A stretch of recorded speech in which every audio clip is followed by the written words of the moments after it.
Welcome everyone, friends, non-friends, listeners, everyone who's new here. This is the ChrisRodMax podcast. We are the AI podcast. Every week we bring you discussions around AI, what's happening, what companies are doing, how everyone's reacting, and what's that you as a listener should do in order to be ready for this AI age. And as always, every week, I'm joined by my co-host, Chris. Hello, Chris. Hello, everyone. And Max. Hi, Max. Hello, folks. We have this week 4 topics that we want the debate, discuss, basically bring to you. The first one is around AI browsers. It's announced that OpenAI is likely bringing up a browser to the market. Then we also are talking about how Apple is getting a lot of slack, so both on public markets as well as on the media and everywhere, for not having an AI strategy. But at the same time, nobody's talking about Amazon and what's Amazon doing with AI, right? So why is it the one company is getting beaten, whereas the other somehow flies below the radar? Then as a third topic, we want to debate about Grok.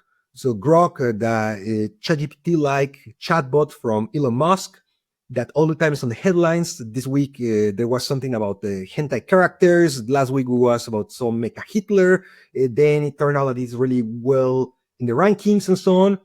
So what's going on there, and does it matter at all? And then the last one is around AI researchers and their compensation, where so more and more we're seeing how high-profile researchers are earning the equivalent to like Cristiano Ronaldo, Messi, and other superstars. We're talking here hundreds of millions of dollars in compensation packages.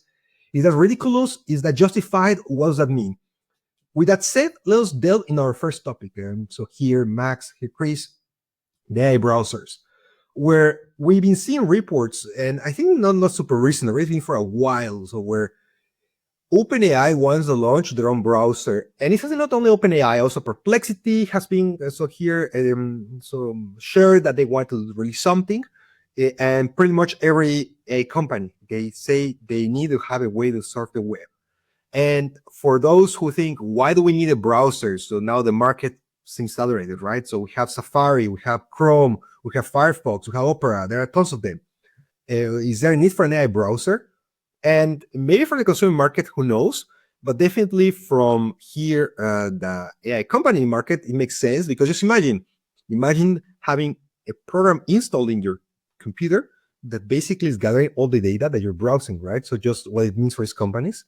And on top of that, there is also a window of opportunity, because Google is getting a lot of pressure that they are a monopolist. They might need, for example, to divest from Chrome. Apple had the same problem. They were not allowed to just keep Safari as a default browser for Apple devices. Now they offer you to switch the default one and then have Chrome or others as the ones that are default.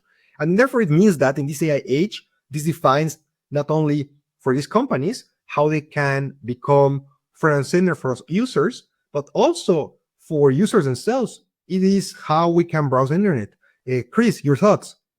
This is going to be a long debate, Rod. Honestly speaking, I'm not even sure if the browser is really the right medium. That's probably where I will start my argument, right? Yes, OpenAI is building a browser, etc. And I don't think that that's really the, let's say, the war, because as we can see, I don't know, I have the OpenAI desktop MacBook version on my computer to do all my queries, and I think the interface in itself is not as like because I find OpenAI very useful, ChatGPT.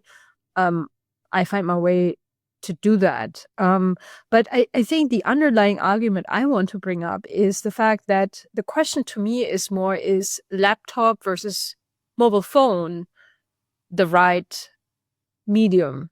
Why do I say that, or why am I questioning this? It's because when I look at China, 78% of people in China do have access to internet, but surprisingly, 99% are actually browsing the internet via their phone. Now, the phone is a very different type of device, and it is very much dominated by a different logic, right? We have apps on the mobile phone, and a lot of interaction actually not happen on the browser, especially or in particular in China, but they happen in apps, and most dominantly, obviously, on WeChat, which people compare with WhatsApp, which I actually don't think is the right comparison because it is so much more than just texting. And a lot of interactions, whether it is browsing, searching articles, shopping, playing games, is actually happening on WeChat because WeChat in itself is an ecosystem that was created where third parties are almost forced to be on WeChat because simply WeChat is dominated or dominates almost the 99% of internet mobile users in China.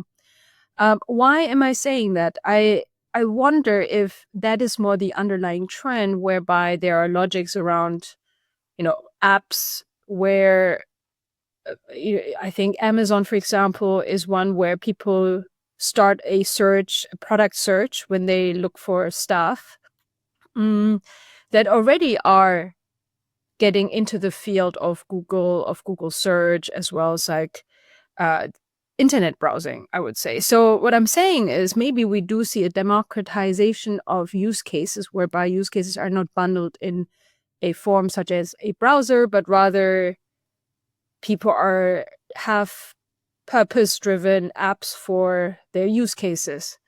But yeah, I don't know. I wonder if the internet browser will even survive the next 50 years, to be honest with you guys. Yes, and so here you're alluding to basically the idea of the mega app, right? So common in Asia, but hasn't really been developed in Western markets, even though really everyone has tried. Also, Elon Musk is very active trying to make X into some sort of like mega app with like here a wallet, with so messaging, with so shopping, everything, right? And not only that, also you were saying here devices. So we're saying desktop, mobile. We have to remember that just in May, Johnny Ive, like this famous, world-renowned designer, so at Apple, he left a few years ago. He went to do some startup, and then this was acquired for 6.5 billion by OpenAI, right? So there always been talks about maybe there'll be some sort of new device that OpenAI is bringing. It could be some sort of like headset. It could be some headphones. Who knows what it'll be? But let's say like a first hardware device. And looking at it from like the market perspective, Max, is like I was thinking, OpenAI is aiming for a valuation of 300 billion, right? They're trying to get this valuation on some secondary markets, they're trying to raise money and so on, private markets. And I was looking at how much Google is worth. So it's like, and now it's like a 2.2 trillion. And I was thinking, hey, if OpenAI is bringing a device, they're also having their own browser, and pretty much everything is Google, then it means that their valuation can grow almost like 10x, right? So how do you see that? So here from what it means for OpenAI as a company, for the upside for any potential investors, and also if you feel that the browser will move the needle, is it what makes here OpenAI into a Google? Yeah, I'm trying to think about, I guess, the browser move. I think to Chris rightly saying, right, like desktop presence for internet. I was just searching it out when she was talking about globally, it's roughly 36 to 40%, and then 60 to 65 to 64% of global internet traffic comes from mobile, excluding tablets, right? So literally just mobile alone. And I think that's just the preferred way of us searching and accessing online, right? Like even if you go on, like I said, the UK tubes or some sort of underground, everyone will just be carrying their phones and looking their phones, searching for stuff, for example. I think that's one. I think the browser, it depends on the browser that they're developing. If it's meant for mobile, I think that might be the app that they're going through at the moment. So that's one. The second thing I'm trying to think is, I guess, how will people search going forward? And I think this will tie to some of the conversation that we want to have later on, which is around, Apple versus Amazon, for example. And the reason why I said that is because, like, once you build the underlying foundational model, and then plug them onto the web as your AKA database, how can you pull those information out as quickly as possible?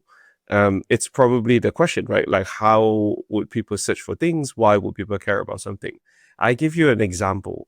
So I have been trying to force myself to use more ChatGPT. So what I did was basically I go on my Microsoft Edge, for example, and then just change the default search to Google from Google Chrome onto ChatGPT. And I find that a problematic thing. Why?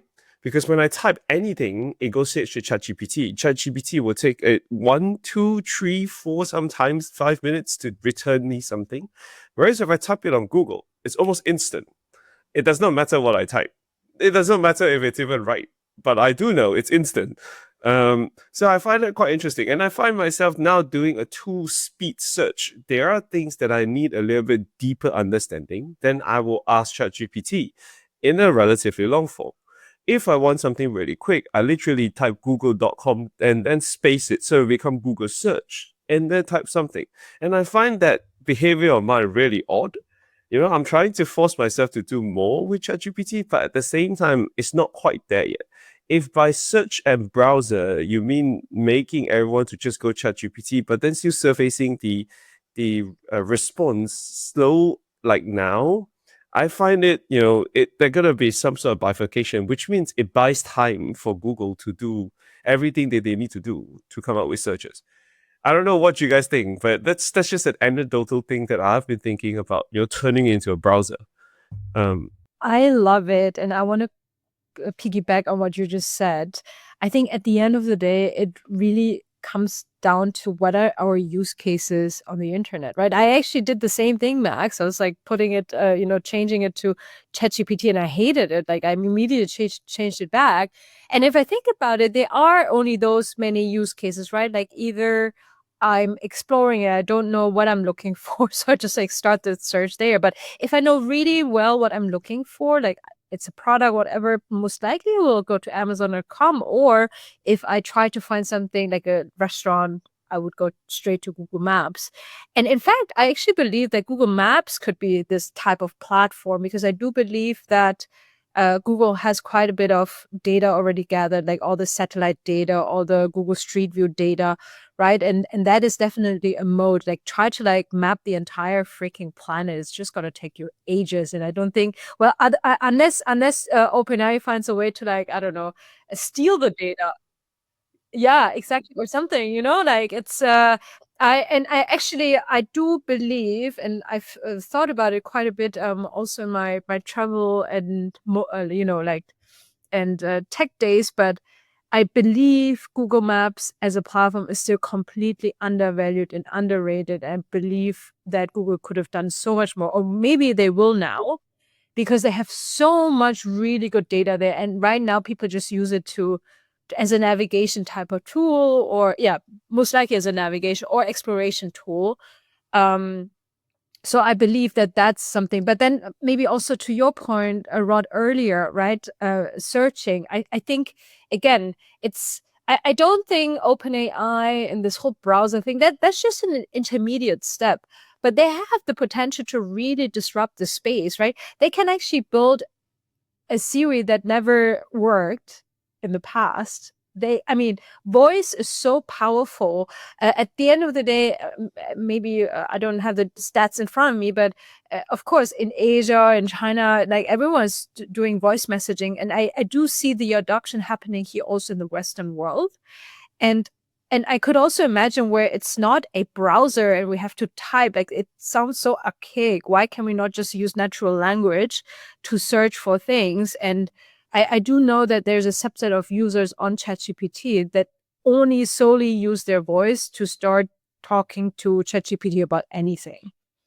I said so here. One thing on one side, of course, we have these preconceptions of how the internet should look like, how we should browse based on existing browsers, right? We're thinking, hey, this will be like the ChatGPT mobile app, just I don't know, with some search functionality or something like that.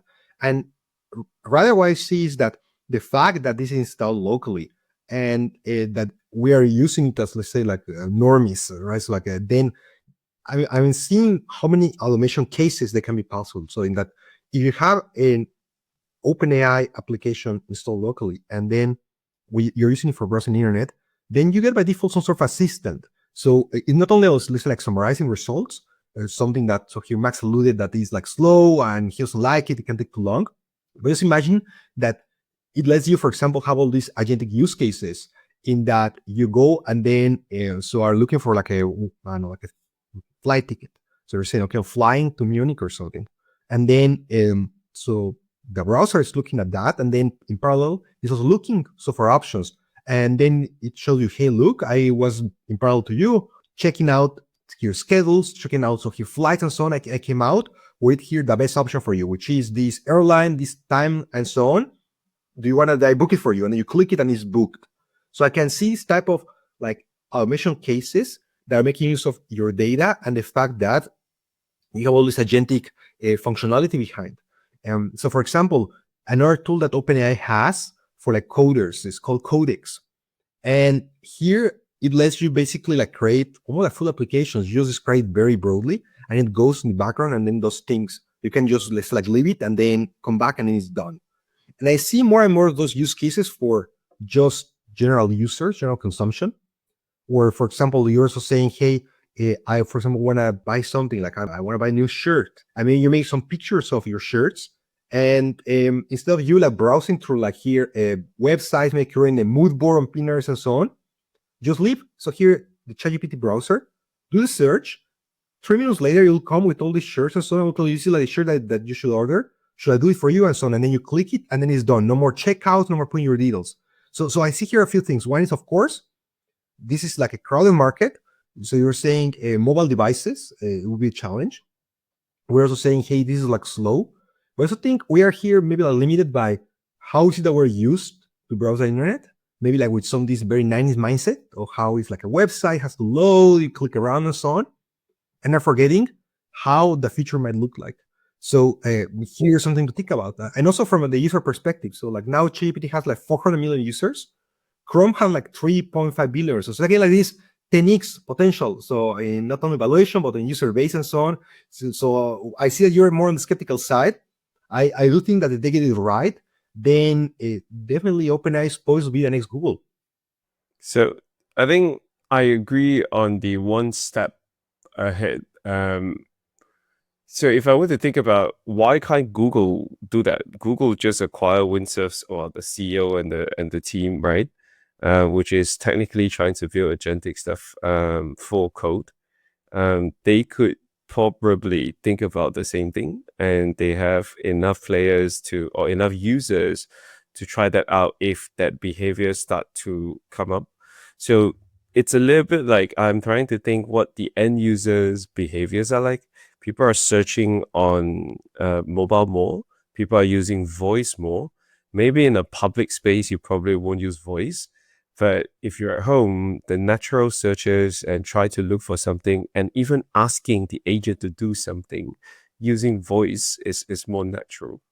So I do think, I mean, coming back to your point, Rod, originally around the browser, I think it's good to introduce a competitor within browser, but at the same time, I don't think the browser is just the point, right? The browser is powerful because they have the ability to get that instant search.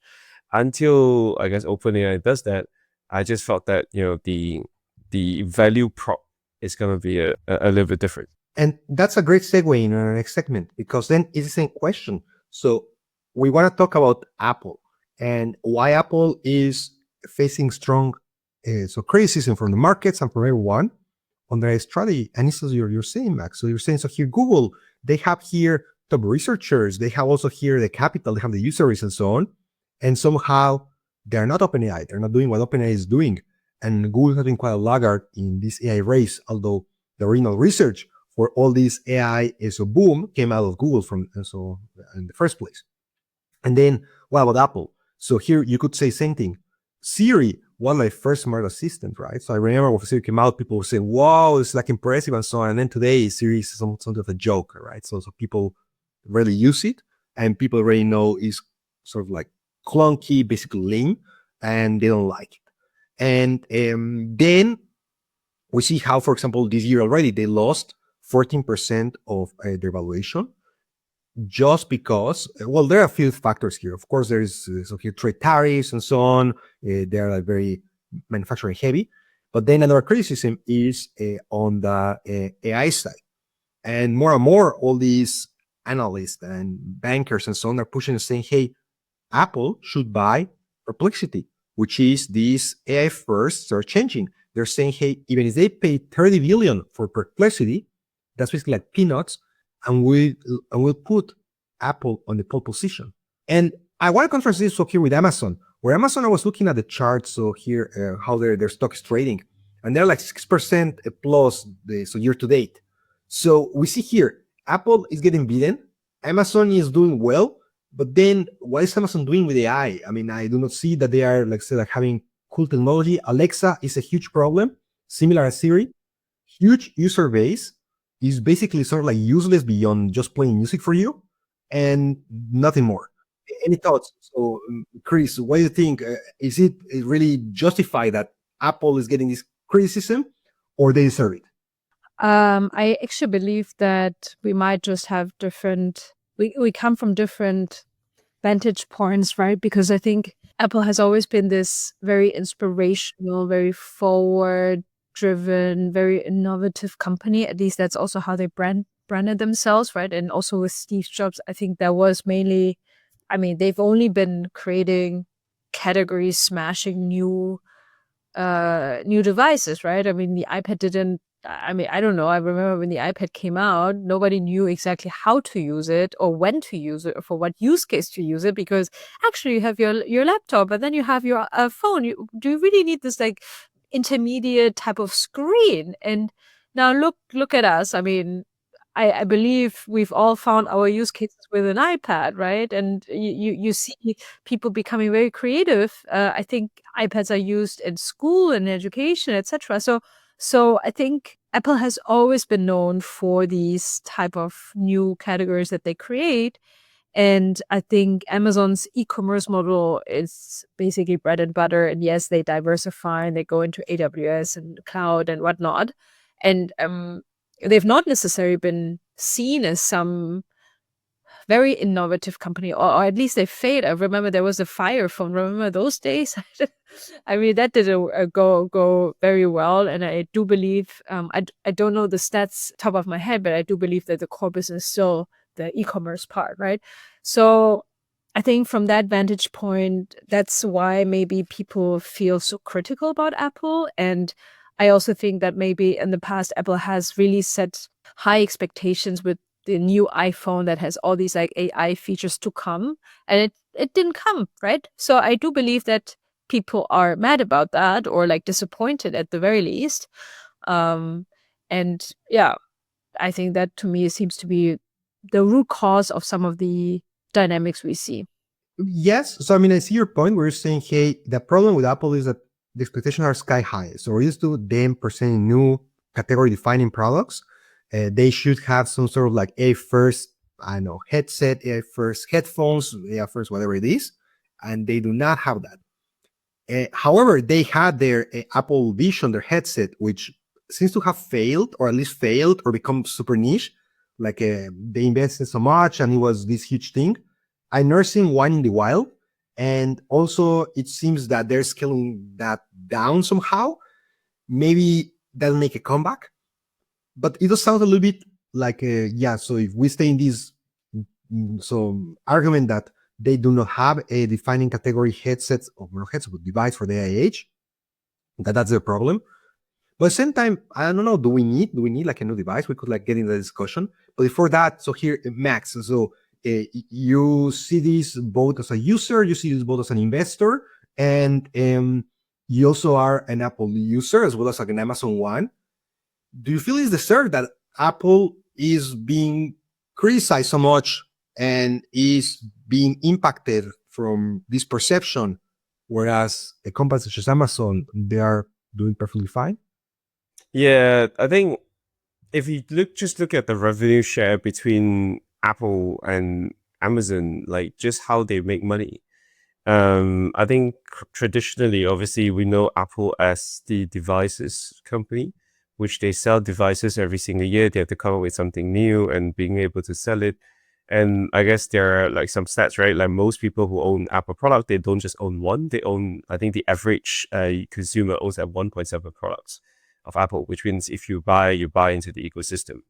And anything that threatens that would somehow, get reflected. And especially it reflects, I would say, weak sales in iPhone, which is, their flagship product. And then if you look at Amazon's product revenue share predominantly come from online store, the third-party seller program that they have, which kind of tie to their online store. And then there's AWS as well, right? So AWS is, those sticky products in which you sell to businesses to host. Doesn't matter if you want AI, they host AI for you. So you would almost argue that, just by virtue of being in that sort of business at that scale, they're probably relatively well positioned compared to Apple. I suspect that's probably why Apple is getting a little bit of that, because Apple is somehow being threatened with all the different, I would say, AI apps, application, hardware, if you will. We'll just have to see. I think, Chris, to your point, if someone come up with an AI Fire phone, like, will that work? Will that be able to actually break the Apple's dominance? Question. And I also think there's a buildup of people believing that Apple hasn't come up with anything innovative for the last few years. Even Steve Jobs' own daughter came out and talk about that on the iPhone, right? So I guess my sense is Apple somehow needs to position themselves a little bit different, and their revenue share needs to change a little bit further, diversify away from just, I guess, selling hardware. And that's just the initial take. Like, I will probably need to dive into the specific numbers and the growth numbers, which I have not done, I must say. But again, so we say, so the problem is that they need new devices. They are like a B2C company, and then therefore they're threatened by potential future AI first devices. But I see a few things. So just every time I go to an Apple store, it is crowded. I feel like they have some discounts or something because there are so many people there. And I do not see that anyhow like changing or has changed in recent months or even years. I feel like it's the same. And also look at the competition, like who really is doing hardware that is AI first, that is worth here buying? Like nobody. So like they were these newcomers. There was what was Humane. There was also these are one that also, I don't know, like remember these pin devices that you could put like in your pocket and then it could listen, and somehow also had like some sensor for vision and it could give you information. All of them failed. They shut down because then hardware is so hard, right? It's like expensive to manufacture, expensive just to distribute, and it is very hard to get right. So they didn't survive, even though they had good people. They were like well funded. So this is basically something that maybe like OpenAI could launch. You will see later a Journey AI-like product. So here let's consider about that. And thinking also the Amazon side, my counter argument, because you're saying, Max, yeah, they have this B2B side where they have AWS and people are renting GPUs for AI on AWS. But they have all this wave of newcomers so here neoclouds and so on, like Together AI, Nebius, many that are around that offer friendlier user interfaces that are also like heavily funded, that offer like very affordable prices. So also I think that here in this GPU race, I'm not 100% sure that AWS has here one, a very comfortable position, and two, if like a long term, this is how we will be building any type of like AI applications. You also have outside of like this old AI space, you have also new ways how software is being developed with Vercel, et cetera, et cetera. So I think that in this AWS market, in this rent, so cloud compute in order to launch your AI, there is a lot of things happening, and I'm not sure that Amazon is here like a stronger player. Chris, do you think really this that is just a pure device problem? Do you think it's a perception problem? And also, what do you advise? So here, so you go and then always help companies of all sizes. So here, let's say that you are brought by Mr. Cook, the CEO of Apple, and say, hey, Chris, solve our AI malaise. Make us an Air first company. What's your advice? Well, pay me money first, and I'd tell you after 3 months. would be my answer. No, but just jokes aside, I think this is always the problem with. Oh, well, there are always two problems with incumbents, right? And Apple is an incumbent at this point in time. It is, can you reinvent your core, your people? Can you make, you have this internal resilience, right? Like, people don't inherently want to change. And then I think the second one is the expectation of the market, right? And Apple has been so successful and constantly innovating. I mean, also Google, and yes, Google's also sort of like in this space of getting disrupted, maybe. And I think it's really, at the end of the day, looking at what are some of your core competencies and capabilities and also modes, and really looking at that foundation and seeing where else you could actually go in. I don't have the answer, I think, but that would be the approach I would take to understand where to invest and how to invest. And perhaps if it's not within their internal team, then can you build up that talent pool? Do you want to? Do you have the money? Do you want to pay these researchers that we'll talk about, like, huge amounts of money and bonuses? If you can't, if you don't want to, is there a way that you can look into inorganic growth? Like, can you actually buy the capabilities in-house? And if that's also not an option, maybe there's something where you can collaborate. And I do believe that Apple has been shopping around, right, and trying to strike collaborations with OpenAI and all the other models for their own internal Siri model. I think that could be something on the software and the front end, if you will. On the back end, I guess, yes, partnerships, NVIDIA, etc., to really power their laptops. I do think that the question really is, I mean, they play in such competitive markets, right? I mean, the phone market has been also quite flooded and disrupted by Chinese players, right? You have the entire streaming market where Apple TV tries to really get in. You have the, I don't know, home.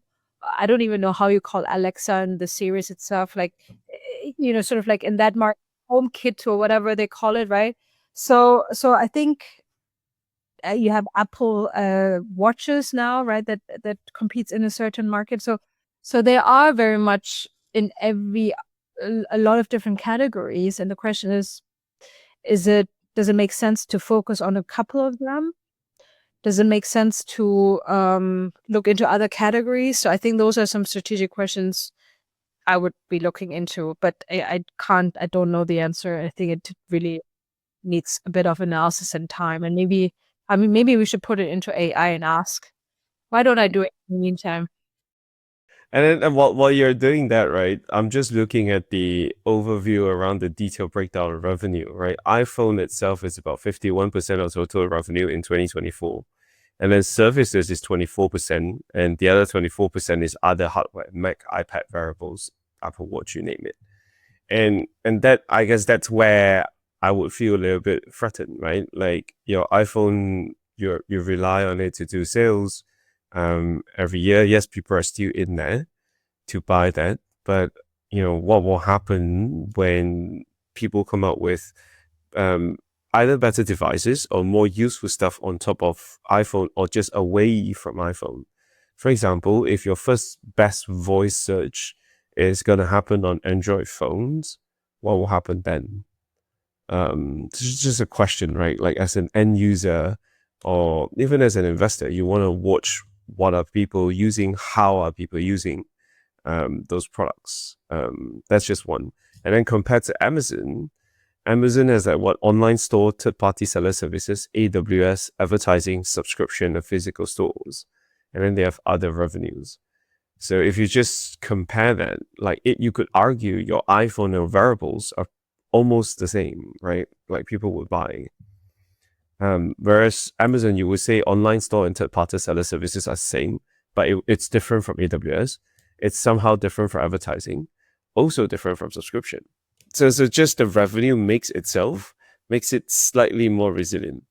But obviously, there are more details that we need to get into.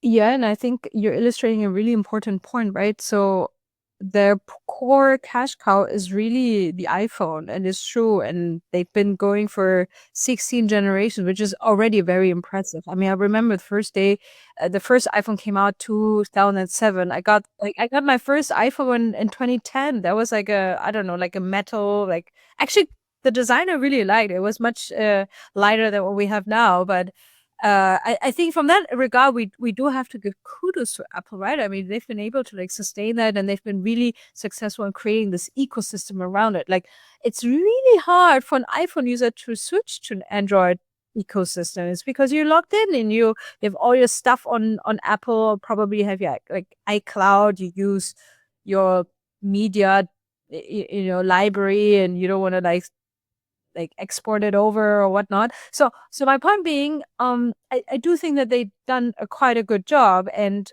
they shifted. I don't know, Max, if you want to pull that out as well, but I believe they come from Harvard. They come from like desktop computers, right? Remember those Macintosh? That was their core business, and they were successfully able to transition and switch to another category, which they created, the iPhone with the touch screen, and that was really innovative at the time. But yeah, as you say, what is the next blockbuster? What's the next category that is going to be the cash cow is really the question. And honestly speaking, so I asked ChatGPT what Apple should do. Basically, it says health and wellness expansion. So I guess Apple Watches is sort of like the one direction. The second one, which I think is quite interesting, it's obviously financial services. So beyond just Apple Pay, etc. So maybe partnering or acquiring one fintech company, Stripe, Klarna, or even Revolut is what ChatGPT recommends. Or the third one would be to go into home and ambient computing. So essentially the home kit that we were just describing with sensors, etc. And then it's just a lot of blah, like AI plus generative intelligence. I mean, duh. Position yourself as a wedge onto the internet. That in itself, it's super powerful, right? So now everyone do majority of their life on the internet, paying bills, watching TV, streaming stuff, having podcasts, having chat. It's all on the internet. And if you are the only hardware that will, because without the hardware you can't really access it, then that will really just cement themselves. They will always be part of the value chain, regardless of what's going on with OpenAI and everything, right? Because you still need a device to access OpenAI. Hence, probably why hiring Johnny Ive is probably that rhetoric. Sorry, Rod, you were saying something. No, I want to say here that, so this speaks again for the idea of like the AI browser. So if you're saying, so you should be front and center for your day-to-day activities, like paying bills and so on, you're doing through the browser. So any AI-first browser will be able to do that. And so here Apple has Safari. But another thing that here I was thinking was, and also going in what is it Apple could do. And so before we go into our next segment, it is that one thing that I should use ChatGPT more and more is just its like memory functionality, where it has context about what is it I'm interested, what is it I know, and so on. And then I need to repeat myself. Like, can you start a new thread with ChatGPT and then ask, what should I do about X and Y? And it can take references from previous conversations and so on, and then get advice. And this could be like very, very diverse things. You can, for example, ask for like fashion advice. And based on, for example, what it knows about you, it'll say, hey, Max, you work like in finance. And then therefore, you might want to go for more like a conservative look and so on, etc. So it has all this context from you. But the problem is that the memory is very limited. Very frequently, I have to go and delete the things from its memory in order to be able to create new memories. And if Apple were to have some sort of like local ChatGPT-like assistant that has access to all your resources, then it could be possible to have a much larger memories. It could have access to all your files and so on. So it could become really this like a new sort of like a Siri Alexa that is completely fed from all your files and use cases and so on, plus all the iCloud gears, and then give you maybe like some advice, support, assistance. But then also the question is, it seems a little bit like all these assistant race seems to have been a bit settled, because we have here Grok, so from XAI, by Elon Musk. And they are almost like every week on the news, likely by design. So I guess that Elon Musk understands that attention economy is essential these days. So likely he's always trying to trigger something, either rage or excitement or whatever it is, in order to get some headlines, and then try to drive usage into Grok, which for those who have never used it is like ChatGPT, but let's call it based. So you could ask things that are controversial. You could say, for example, generate an image of Donald Trump shooting Kamala Harris, and likely it'll generate it, and very detailed, whereas ChatGPT will never do that. And this week last week there was this Mecha Hitler controversy. So where apparently Grok was calling itself Mecha Hitler, it could generate anti-Semitic content, it was personal of Hitler and so on. Then this week, so Elon Musk announced that they can now have avatars on Grok. So not only you can chat voice based with the Grok, but now you have an avatar is talking to you. And they have two avatars. One of them is sort of like an anime provocative hentai girl, therefore underscoring the trend of like the AI girlfriend, because now you can chat to an AI girl, anime girl, who is wearing like a mini skirt and so on.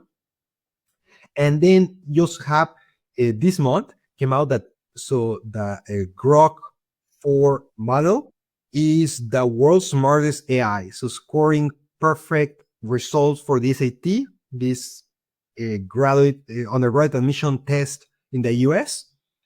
And on all the benchmarks and rankings, is also doing really well. But then you look at the market share, and then Grok is estimated to have like under 1% market share compared to, for example, so 50 plus, I think like a 60+% for ChatGPT. And then here's the question. Is all this noise, is all these positive and negative results and headlines really moving the needle? Or is it just that we have already chosen winners? We have said ChatGPT is the brand, we'll use GPT and that's it. What would you say, Chris? I guess that would have been my question. Why are we not using Grok? I think there are better. Honestly speaking, I think to me this is such a turn off. To be honest, this whole rhetoric around Trump and Elon Musk and whatnot. I think it's just a very subjective perspective, and there are, when I joined Super AI, which was a conference in Singapore a couple of weeks ago, there was Ben Evans speaking. Ben Evans is this, I guess like he calls himself the analyst. He's very well connected in Silicon Valley. I really do like his newsletter quite a bit.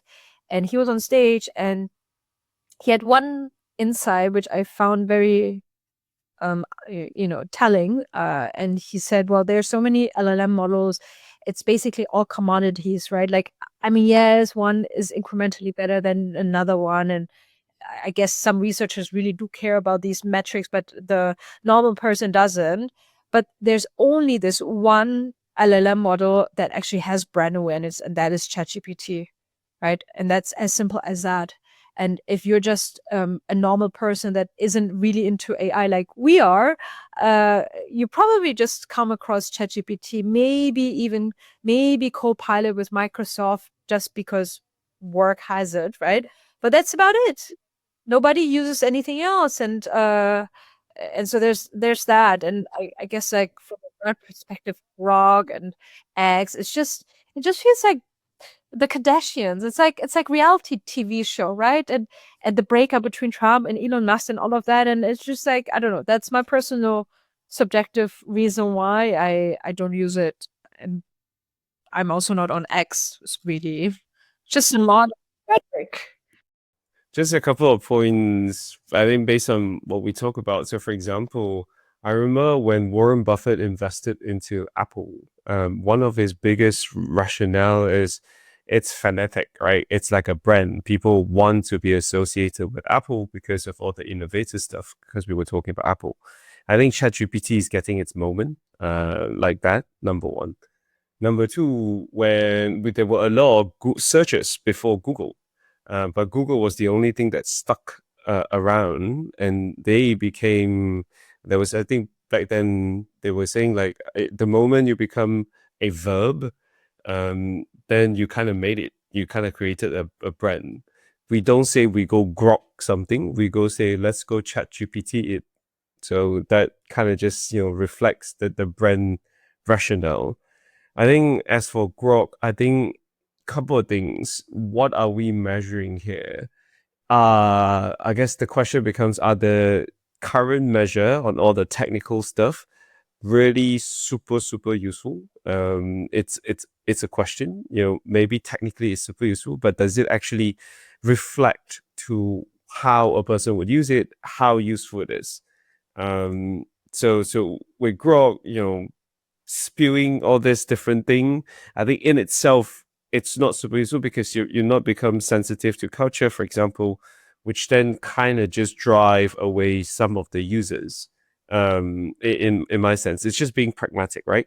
It doesn't really matter what you spew, but if it's culturally appropriate and people continue using it, you're gaining the right sort of attention, sure. But then it's not reflecting on the usage at the moment. So I guess the next natural thing is what is the pragmatic thing to do? I understand the need to be out there, be different, and really be on every headline. But it's just hasn't quite translate to usage quite yet. And then to Chris's point, like, why do we not use Grok? Like, number one, I have X, but I haven't been on X for a long time. I don't even search for anything anymore. It's just a giant echo chamber. It just feels like that.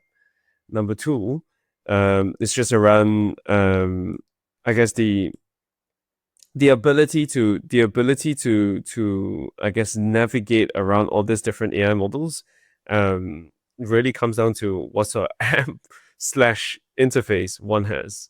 So that's just how I think about it. And so this brings us to our last segment, so where we should spend some minutes discussing. So we're basically saying it feels like some brands are already settled. It feels like, so regardless if we here try to get some headlines, positive or negative, it's very hard to bring new users into your products. But then Meta seems to see it differently, where they are invested heavily in getting new talent, top talent, for their AI product development unit. They already had a great R&D lab. They also, of course, have these massive platforms, so WhatsApp, Instagram, Facebook, and so on. But at the same time, AI-wise, although on the research side, they always get amazing results, from the product side, we've seen rather little from Meta. So sure, they have these open weights LLMs, like the Llama models and so on, that they are very competitive, they do well, but then how it's integrated is a separate question. And therefore, they've been hiring people and paying top money for that. So just in the last couple of weeks, we saw exactly some top researcher from Apple who was apparently offered up to $200 million as a compensation package in order to join Meta. And he's not just an isolated case. There have been also many reports about other researchers getting $100 million packages and so on. And then this is, of course, like top of the market. You also have others that are getting like 20, 50, etc., etc. So this is really levels on so superstars, super sports players, Cristiano Ronaldo, Messi level like. And so here I want to get your thoughts before he will finish. So Chris, is that justified? So do you think that here paying someone 200 million also have this dramatic increase in shareholder value? Because at the end is that, right? Like the company needs to maximize shareholder value. Are they achieving that by bringing some high profile researcher, or is it just burning money? Yeah, good question. I actually think it's a hype at this point. That's my short answer. Max? Yes, Max. The other thing also, Max, so here, does that show that basically fiat money has no value? I mean, if you're paying someone as a salary 100 million, what does it say about the value of the dollar? So is it worth nothing? Yeah, you could pay the same amount of Bitcoin. It will still, does that mean that Bitcoin has no value? Question. I always think as money as a financial incentive of, if you want to say it's attention economy, for example, I think pushing money to one side basically forces most of your humans to try to focus their energy on one thing. I think compared to paying sports and celebrities millions and millions of dollars, I think paying researchers and try to come up with new products, let's say within AI, somehow it's a better thing, at least in my head is the way I weigh, I guess, social benefits. That's one. I guess the second thing I would think of it as what will happen to the rest of the economy / industry. So if the building of AI could help unfold more growth in, let's say, healthcare, defense, anything that's important, I feel like even with that money, it's probably justified in a way. It's almost like investing in software, which kind of somehow unlock productivity across the board. So I guess that's probably the bet. That's probably how I would think about it. Yes, so here it likely takes some time to see the results, right? It's not that someone starts that company immediately you can see the impact. But this really begs the question on why is it that we're doing, and also is it really justified? So here the counter argument could be, if you look at the top of the market, so for top players in any sport, there is a handful of them. And same thing happens so here for research. There are just very few people who have this experience for doing top research and also have worked in these environments, and therefore that can create ChatGPT-like products. It's very limited the pool of candidates. And also the argument could be that in the end, every generation has like the way how people can maximize earnings. It's like in the 80s was finance, then you had like private equity, investment banking, and so on and so forth, right? And these days it seems that the way, instead to become wealthy and get rich, is by doing AI. So maybe it's also here an allocation of like perception of where is like the future. But it'll take some time so here to see results. And I see that we covered now quite a lot of ground, right? If we recap, we've been discussing how on one side, we are likely entering a new age of AI devices, AI browsers. This could be something that could make OpenAI some next Google, or maybe not. Maybe already here is not possible to come up with a new browser. Or maybe we do not need a new way to navigate the web. Maybe we just need new devices. Who knows? But then again, it's a question of then why is it that there is so little hope on Apple and therefore they're being criticized if they're like a hardware company, whereas Amazon, who also has hardware and they're not also doing too much AI-wise, they're doing okay. And this also brings us in, if we see it from an assistant, so ChatGPT-like perspective, does it even matter? Because he Grok always on the headlines, negative or positive, and yet under 1% market share. And then finally, if what you need is talent, and then therefore you need to pay top dollar for that, does that mean that now all companies need to start paying hundreds of millions? Or is it just some sort of like a crazy exuberance that Meta is doing by offering top researchers 100 million and so on? With that said, remember to like, subscribe, leave your comments, follow us, tell us what you like, what you don't like, and tune in for a next episode next week for the ChrisRodMaxShow. We are the AI podcast. See you next time.